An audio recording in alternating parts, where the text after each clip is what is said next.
Welcome back to Mihiravani YouTube channel. మీ doctor Sundari ప్రేక్షకులకు నమస్కారం. వృశ్చిక రాశి వారికి జూలై 2025 మాసంలో ఎలాంటి ఫలితాలు ఇస్తున్నాడు చూస్తే గోచార గ్రహస్థితి గమనించినప్పుడు ఈ మాసంలో వీరికి బుధుడు అతశుభిగా ఉన్నాడు.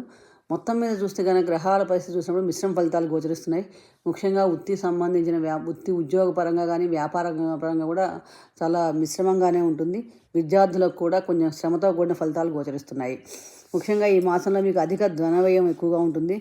నిరంతరం ప్రయాణాలు ఉండే అవకాశాలు కూడా కనిపిస్తున్నాయి. దంపతుల మధ్య కొంచెం విభేదాలు కానీ అవగాహన లోపం ఉండే అవకాశం ఉంది కాబట్టి ఈ విషయంలో జాగ్రత్త వహించండి. అకాల భోజనం చేయడంలో ఆరోగ్య విషయంలో కొంచెం దెబ్బతినే అవకాశం ఉంది కాబట్టి ఈ విషయంలో కూడా జాగ్రత్త తీసుకోండి. ముఖ్యంగా ఈ మాసంలో మీకు బంధుమిత్ర విరోధాలు, శారీరక ఇబ్బందులు కూడా ఉండే అవకాశం ఎక్కువగా ఉంది. చుట్టుపక్కల వారితో సంభాషించేటప్పుడు చాలా జాగ్రత్త వహించండి. కోర్టు వాద్యాలు ఎవరైనా ఉన్నవాళ్ళు ఎవరైనా ఉంటే కనుక దాంట్లో కూడా కొంచెం వాయిదా